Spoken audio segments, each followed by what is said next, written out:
So, for those of you who don't know, this summer I went, or last week, I guess, I went to General Assembly, which is our yearly denominational meeting with lots, thousands of UUs in person and online, and had such an amazing and in some ways transformative experience.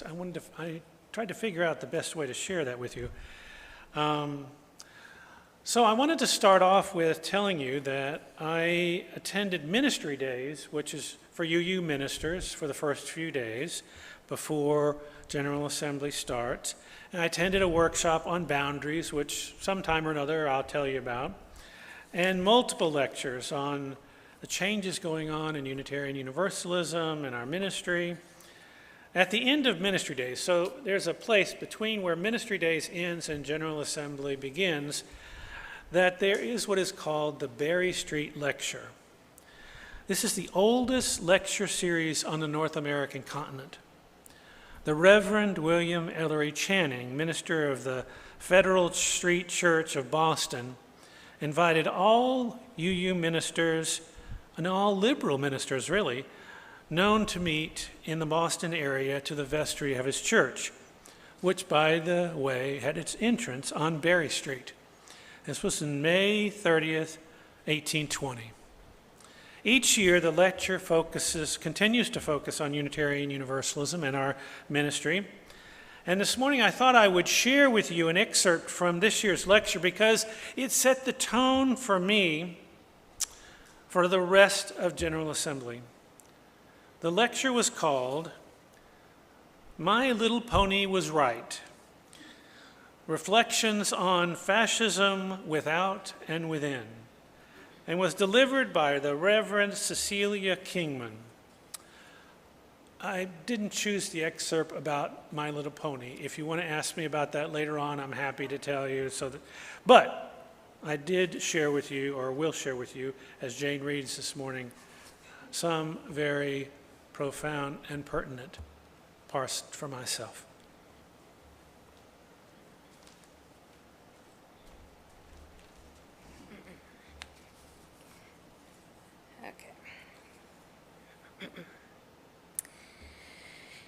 Even when young, most of us do have, deep down, an awareness that something isn't right, that we are being lied to, that we are being enrolled in, and then ultimately choosing to participate in a system of violent oppression. This awareness causes a particular form of moral injury that white people, especially white men, have been passing down generation after generation. And it is absolutely against the rules of whiteness to discuss the psychic wounds of learning to be an oppressor. Friends, this moral injury makes fertile ground for fascism.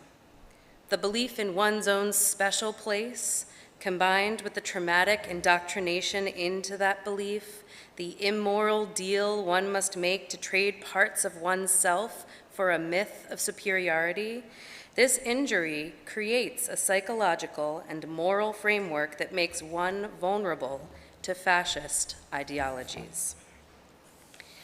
I want to be clear, white people's moral injury and generational trauma are not comparable to the horrific violence directed at Indigenous and Black people.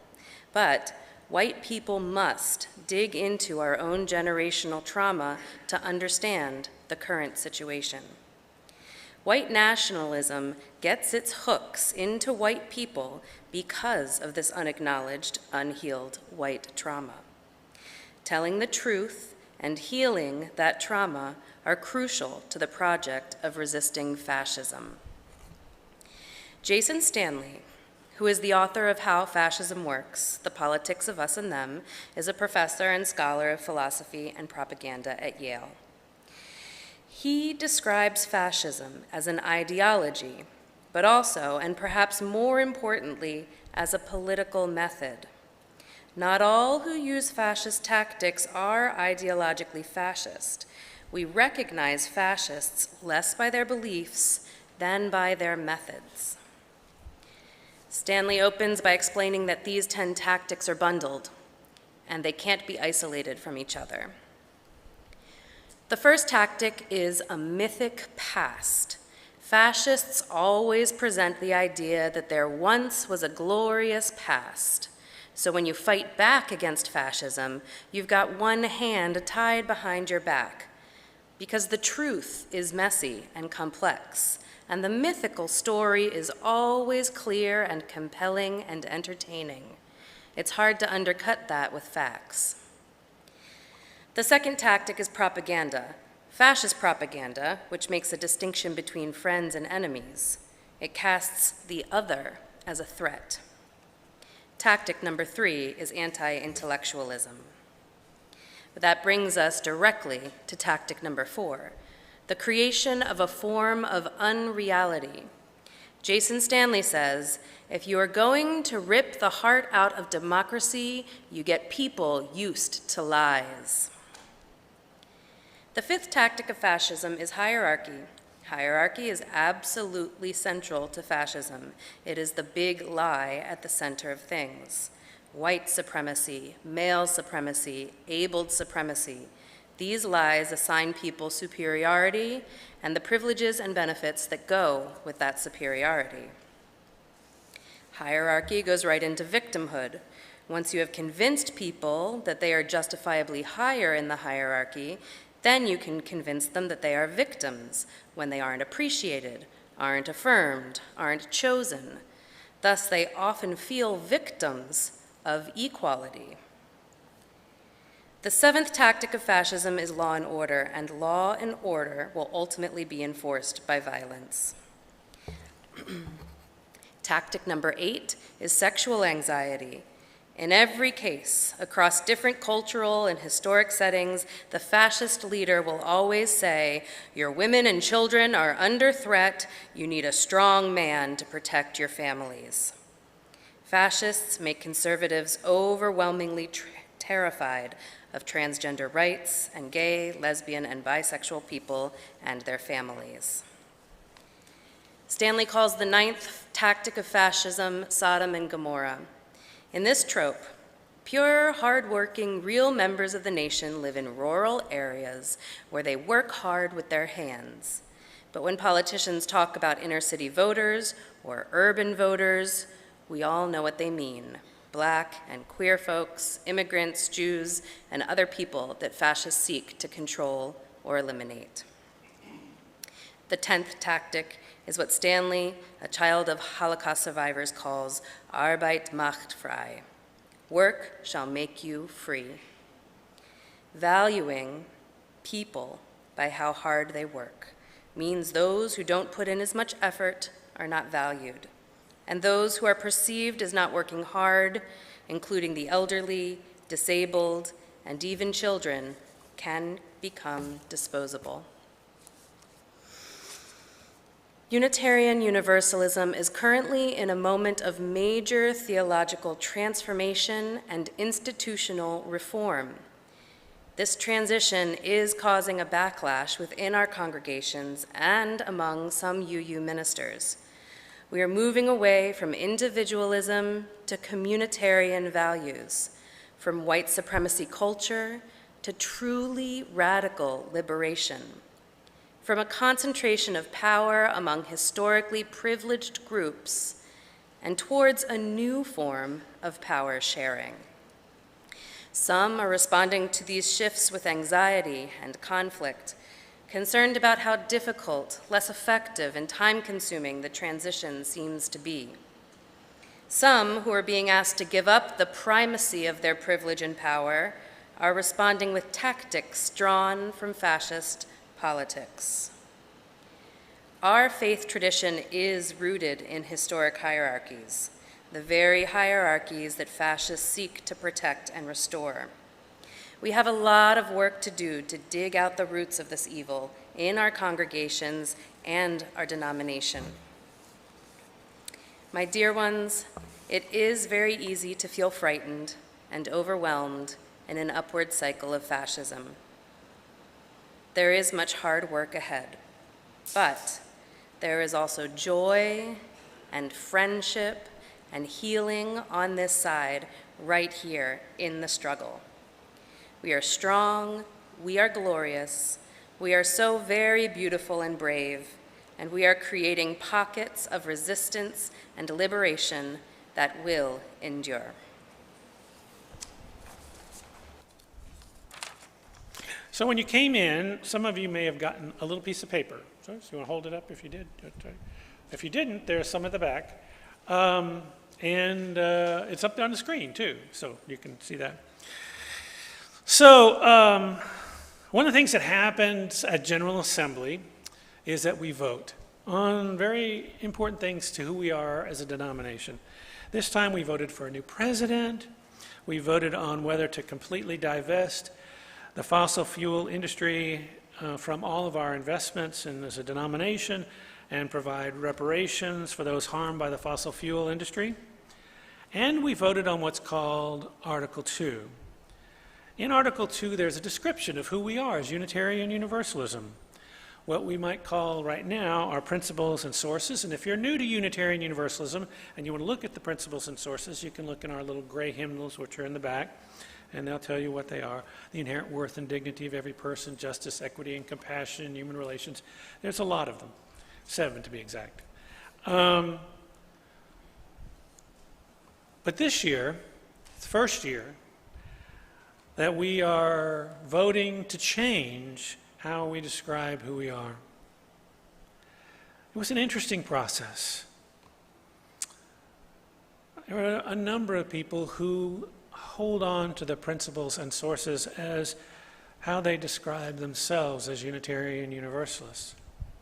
But there are many people, young people, marginalized people, people who are fighting against white supremacy culture, who are really advocating for us to change how we describe ourselves. So today, for our time of prayer or meditation, I'm going to ask you to listen to Article 2 as it was amended at General Assembly this year. Pay attention to how it speaks to you, or if it does, and if you can see a path toward the future of Unitarian Universalism with this new way to describe who we are. So I invite you now into a time of prayer or meditation, a time of reflection. Each of us has our own way to enter that space. You might take a deep, slow breath, let your eyes rest and your body settle, and allow your mind and heart to open as you listen.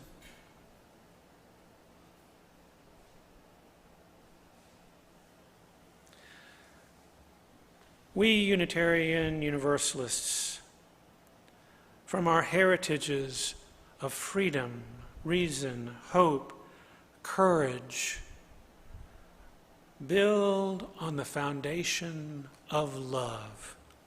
Love is the power that holds us together and is at the center of our shared values.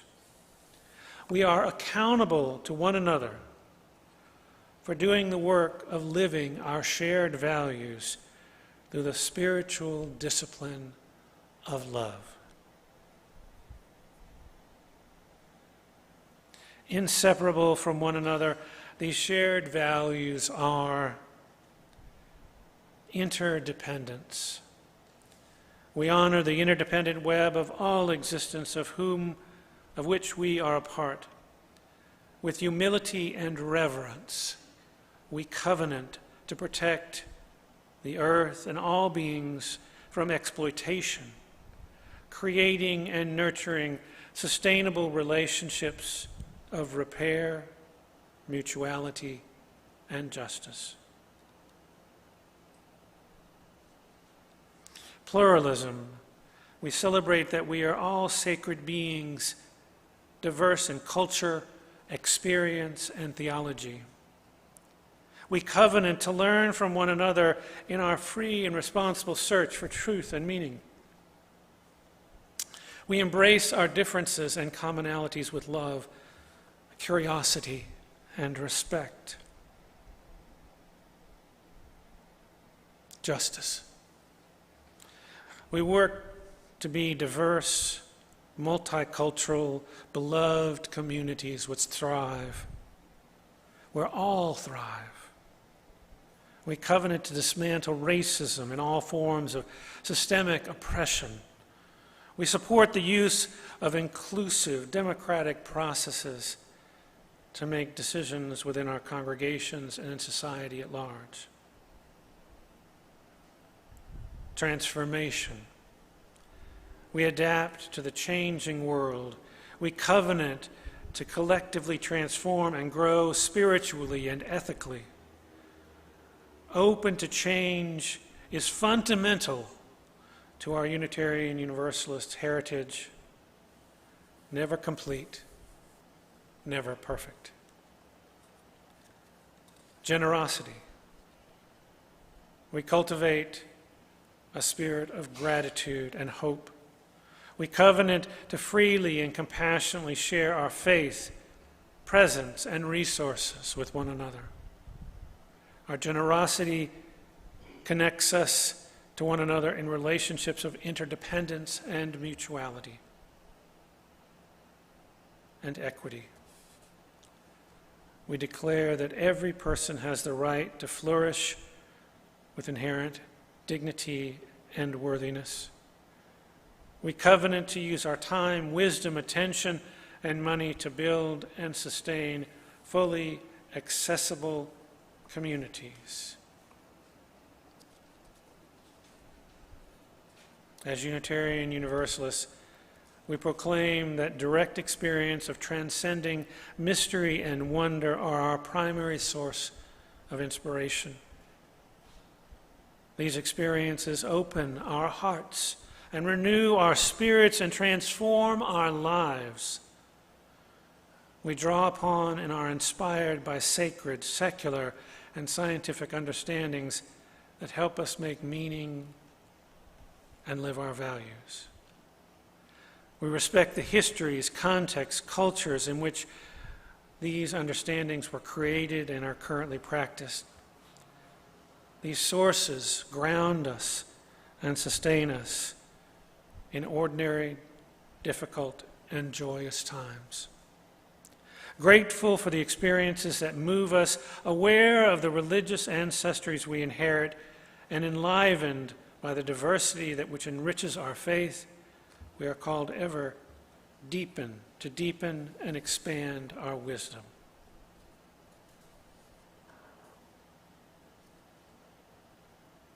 And as we expand our wisdom, we acknowledge that systems of power, privilege, and oppression have traditionally created barriers of persons and groups with particular identities, ages, abilities, and histories. We pledge to replace such barriers with ever-widening circles of solidarity and mutual respect. In silence, let us reflect on these values.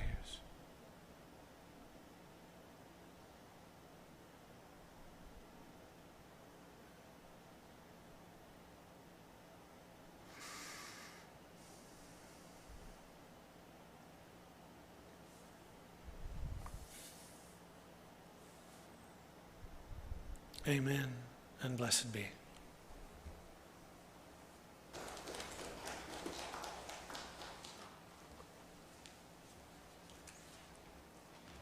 I invite those wishing to look forward in life. We're going to take this time. We're going to take this time to sort of talk about our experiences. Both of us attended General Assembly. I in person, Jane online. And so we have some thoughts we'd like to share, but if any of you would like to ask questions, please come up to the microphone and you can ask a question. I have a few images. Let's start with the first one. Let's see if we got the first image here. So you arrive at General Assembly and you get a name tag, okay? There's your schedule on the back. And then you get these little flags that go underneath. So I've got, delegate, it was delegate, vote on things. This ribbon defies fascism. The Unitarian Universalist Ministers Association, Disrupt Church, got members, that was from the membership group, and the Unitarian Universalist Jewish Association. So there were people that had these flags literally all the way down to the floor. I mean, you could get 20 of these things if you wanted to. But, you know, I think the thing is that they called us to represent to each other the things that were important to us and the things we found stimulating, interesting, consistent with our values, and there were many different ones. Now, you didn't have any.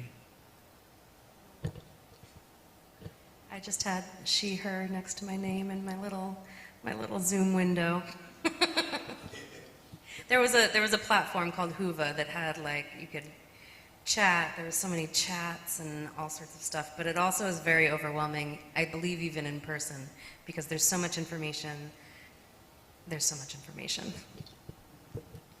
And there were technical glitches. Let's see the technical glitch. So what they had was a closed caption, and this is of the choir singing, and that is not what they were singing, by the way. And there were, you know, sometimes weird words popped up. I would say there's profanity occasionally. There were just, you know, we had some technical glitches. It was not a perfect thing, and it was fine. We all kind of got through that. But beyond that, I said to you that there were three really important things that happened. The first is we voted on a new president. Let's see the new president. There she is being ordained. And she's the one in the middle with her in her knees. So, yeah, it's interesting. Here, let me get my notes out. It was interesting. She's very qualified. She was actually the president of the denomination for a period of time when the previous president resigned. She was one of three people that were the president at the time.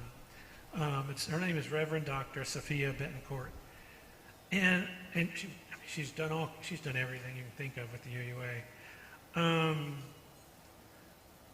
She says, let's see, Reverend Dr. Betancourt, who identifies as queer, currently lives in Washington, D.C. For her, she's an unabashed universalist. The teachings of unearned grace and all-encompassing love, relational accountability, and dignity that surpass all forms of violence or oppression lie at the core of her understanding of life, living, and service in this faithful community. So, you know, she talked to us a couple times, one with the ministers and one with the, and when she was with the ministers, I think she was really interesting. She said some interesting things. But one of them I want to share with you, and she said, in this time of hate and divisiveness, I feel like I'm the only person who can really step forward because I'm not married, I don't have any children, and my life might be on the line. And I thought, wow, that's pretty scary. I mean, I don't know if that's really true, but it does make you think, you know, that somebody stepping into the role of the head of our denomination has to think about her own physical safety as she moves into this position. And it's scary. It's scary. Did you want to say anything about her? The next thing, again, I'm just going to share a few brief things, and then we'll move on to asking some questions. The second thing was the Article 2, which you have a beautiful picture of, and which is up there now. So, according to our bylaws, whatever changes in our bylaws, it has to be voted on twice. This one was voted on, and it will be voted on again next year to be achieved put into our bylaws. I will tell you, when we tried to change the denomination's description 8-9 years ago, it didn't get voted in by like one vote. But this time, it was about 75 or 80% of the people there wanted to change to this new way of describing Unitarian Universalism. It wasn't, we also voted on amendments to this description. So the description you heard today with all the amendments that were voted on at General Assembly. And all the amendments were voted on by 75%. Some people tried to put in the old principles and purposes back into the description, but that wasn't accepted. People didn't vote on that. But they did want to add words like spiritual development, experience of mystery and wonder, a few things that you heard this morning. And so the next vote's going to be next year, and we'll be part of that. So we need to have discussions about how you feel and what you think about it. Do you want to talk some about this? I didn't say so much during the assembly, but democracy is alive and well in the Unitarian Universalist Association. It was like unreal, like almost culture shock, except it is my own culture, just because there's this commission, the commission, and you probably know already. So the commission was rewriting. They posted their proposal for Article 2 online, and months in advance, Unitarians from across the country got online and started amending and submitting their amendments and talking about the amendments and rewriting someone else's amendments like over and over and over again, till the point where there was like hundreds of amendments that then the commission had to go through and see which ones were similar so they could like get the most prioritized ones for us then to continue talking about on all these different platforms that you can talk about. There's like 5 different platforms for people to be talking about the amendments before the actual vote, and then there was also conversation about how we vote and what are the rules of procedure and how they've changed to become more accessible and how people didn't really think it was, anyway, democracy was alive and well. And most people, lots of people got to get up and speak for or against the different amendments. And it was a process that was trying to be as equitable as possible, and also a process where, like Reverend Tom said, people were trying to include the 7 principles that everyone, of course, feels very strongly tied to. There was someone who spoke who was rather new to the religion, who identified so very strongly with the 7 principles. And you can all imagine when you come in and you learn them and how connected you can be if there's something that potentially even saved your life or pivotal moment. So people hanging on hard to these 7 principles. Yet for me, when there's a moment when you're hanging on so hard, or you see people just, that conflict and that, I'm just going to make this gesture of like holding on really hard. You have to sort of look at that moment and think, why in the face of these new words? And for me, it came to a point where it was like, it's all just words, and they're all describing basically the same thing. And some people were arguing over like 3 or 4 different words. And none of those words are going to disappear. They're just going to shift in a way that makes our religion and beliefs and how we present them to the world more open and accessible, in my opinion. So to watch that sort of like hanging on and fighting for and the debate in this democratic platform was one of the most interesting things I've experienced in a long time. Yes, that's all I have to say. Unitarian Universalists really do prize the democratic process, and we try as best we can to support one another. One of the things that was voted on also was divesting from the fossil fuel industry and the subsequent providing reparations for those harmed by the fossil fuel industry. And our young people and youth and young adults were passionate about this. And the UUA board and moderators and the new president said that this business proposal would essentially make it very difficult to do the business of the denomination, and that they didn't support it. And so the young people and the young adults, they disrupted General Assembly. They stopped everything, and they sang, and they chanted, and they yelled, and they just wouldn't let anything happen until they were heard. And this lasted, I don't know, 20 minutes? I don't know. It was a good period of time. I didn't get the same experience. I didn't get the same experience of the disruption online. I think they kept the online business pretty flowing. So that was unfortunate, because it might have swayed people online, to be honest. But it was eventually voted down, and there was a commitment by all parties in leadership to continue conversations with the young people to try to make some movement on this, because it is really important. We really do. It's the future that they are looking at, how the future will turn out. And they're the ones that'll have to deal with it, not the older folks. I did want to mention one thing that came up that was really interesting, and it was the word worth. We say the inherent worth and dignity of every person. That's part of our principles. It's one of the things we value.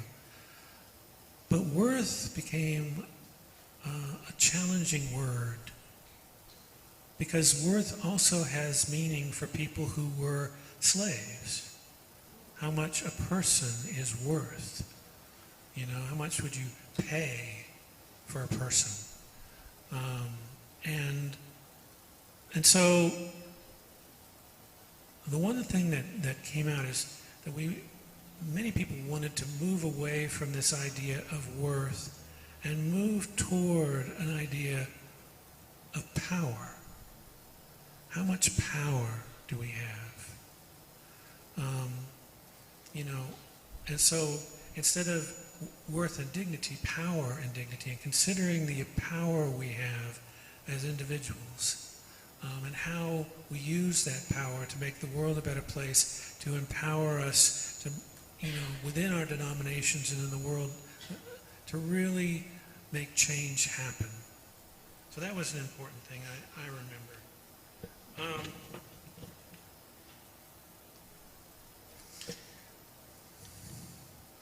Kindness was also mentioned a lot. How can we be kind to one another and authentic with one another? It was also a workshop I went to called Disrupt Church. Oh, there it is. Look at that. This idea of we're moving into a time where church is going to probably be done differently.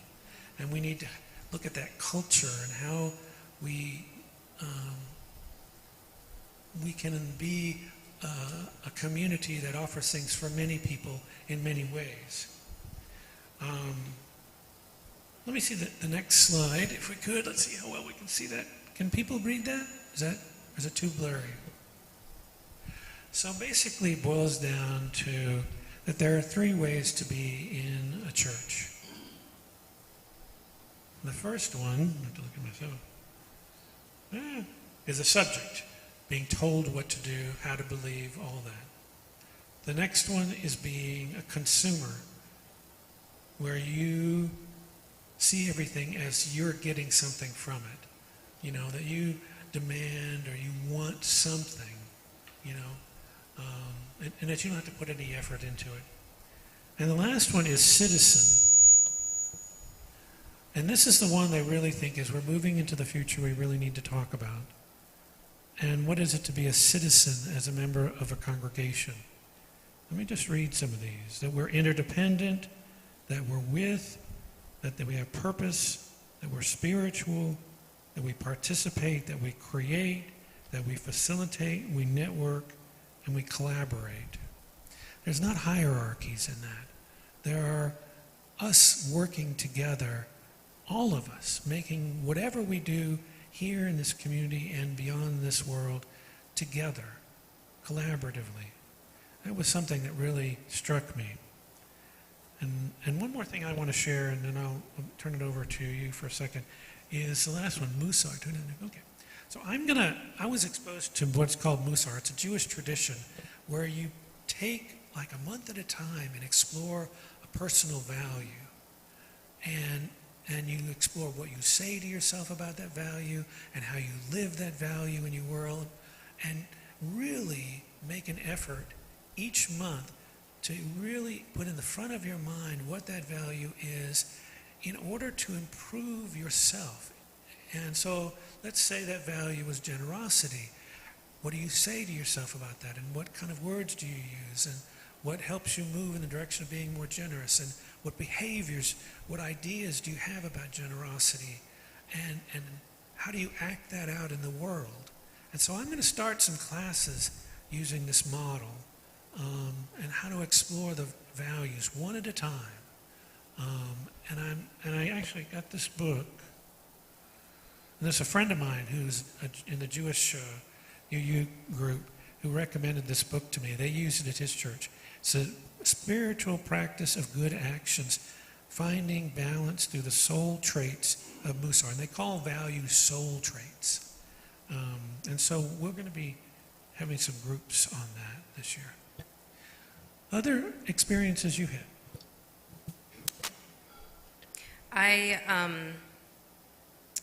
So on this online platform, connected with, but it quickly fizzled out, UUs from around Florida. And we all were like, we should keep in touch. And one woman started a sort of listserv, but other UUs didn't like the platform. So it fizzled a little bit. And maybe I'll try and unfizzle it. But a couple things. One is that UUs here, some of the few are scared in the same way that Dr. Reverend Sophia is, that, well, she's not in Florida, but living in Florida for some people is dangerous. So there's that, and that was some conversation. And then the other thing about online, I went to the UU Vote workshop, and so connected a little bit with them and working, it's like canvassing and everything for people to get out and vote. But unfortunately unable to convince people who to vote for because we are a religious organization, but and they did a lot of good work, millions of actions done in the last election, so, and local elections and sort of working in that way. So it was interesting. Let me ask, we're going to take a few minutes. Does anybody have a question? Anything? Yeah, Bob, why don't you go to the mic, and that way people that are watching us can hear.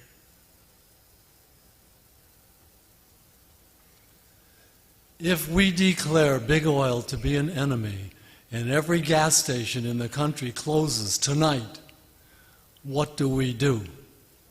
We have to be very careful of whom we choose to be an enemy. Well, Bob, I hear what you're saying, and I think that's the reason that, part of the reason that, this is a larger conversation. We're not looking to create enemies so much as trying to move the world. I think particularly young people are afraid that we're polluting the world so much that they won't have any world to live in, and their children won't have any world to live in. And how do we get the message out to the world that this is important to us? And how do we do it in such a way that others will listen? And I don't know that we have a great answer for that.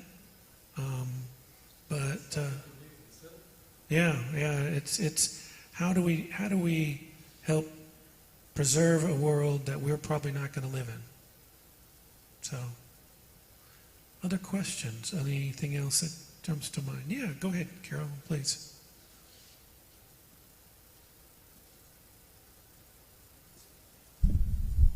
I heard you say disrupt church, but I didn't really get what the take is. What is that?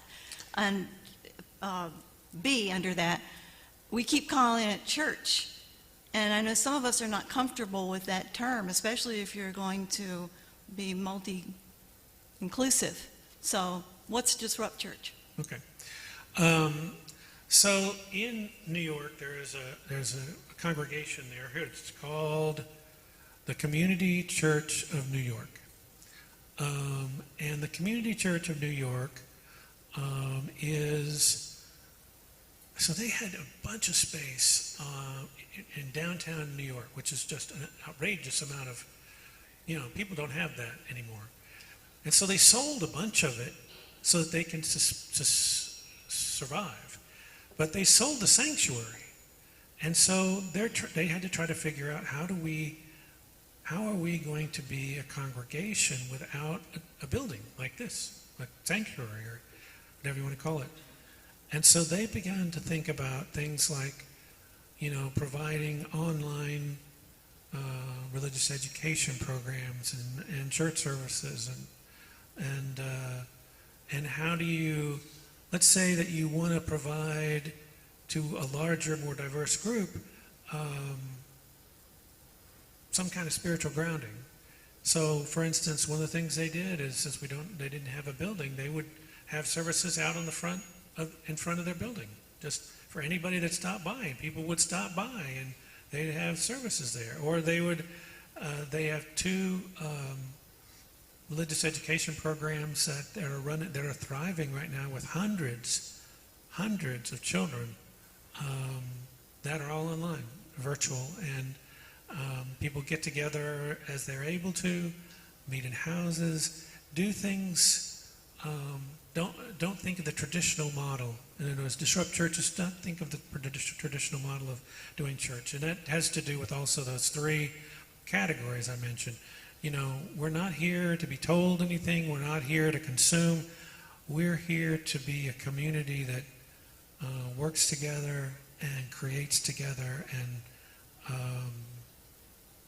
makes something better in this community together. So it's a little bit different. So that's what it was. So there's a couple of things coming up for me. Mm-hmm. One, Jane, I haven't heard someone use the word religion in this brick and mortar in I don't know how long. And I think whether we call it a church, a congregation, a building, Unitarian Universalism is a religion. And we get to define what that looks like, but we first have to accept and celebrate that we are a religion. And what does that mean? I don't know that you have the answer or I have the answer, but at least first, we can't deny, I can't deny I'm a white woman, but what do I do with that? Mm-hmm. So there's that. Two, what you're talking about in terms of disrupt church, getting rid of brick and mortars is happening not just in religions, but not-for-profits and organizations where so much is tied into the brick and mortar, and if we build it, they will come. We still pretty much look like we looked like when I came here 20 years ago. So that's not working. We need to get out and take our values and our ethics and put our money and stuff where it will have an impact, because maybe just building brick and mortars isn't it. And then the other thing, I really like, Reverend Tom, what you said in terms of you want to start these groups, because I think, my God, we can get so triggered by words and never deal with the trauma that was the trigger. And we get so stuck in this mire of, being intellectual and nitpicking over words that are very powerful, but we never get to what's underneath all that. So I think that approach of taking it month by month and how do I show up in support of my values? will hopefully help towards being able to see beyond words and get to the values that we share that might free us up to actually do stuff about it, as opposed to, like, just hearing the description. You know, I've been to enough of different kinds of conferences as well that it's just like, oh my God, it sounded so, like, exhausting, as exhilarating as it can be. It's so frustrating because, you know, not too long in our past, it was, we're coming up with an 8th principle, and now we're doing something else. And it's like, do we ever get to the finish line where we're unified, we come together, use our power along with our voice, and make some real change? So. Yeah, it's great. The idea of moving from an I culture to a we culture is really at the core of what I heard while I was at General Assembly. You know, it's so easy for us to think about the individual and not who we are as a community. You know, and there was even discussions, I'll have to tell you, of do we want to continue to be individual churches, part of an association, or as part of all of us together as a denomination? And what would that look like? And how would that be different? And how would we support each other differently? Any other? Okay, we have one more question, and then we'll break, and we'll still be here, but come on up, Bob. Do the last question. No, I don't have a question, just a comment. Oh, okay. I come to the Unitarian Universalist of Miami because I get tribe out of it. I see people eye to eye, face to face. I belong to 2 or 3 other Zoom coordinated affairs, and it's not the same. When I see people eye to eye, we can read each other very well, and I get satisfaction from that. I don't get that satisfaction over Zoom. For me, it just doesn't exist. Now, maybe I'm unique, I'm old, so I'm 3 generations away. But I wonder if it's me or if other people share that sentiment. All right, thank you, Bob. Let's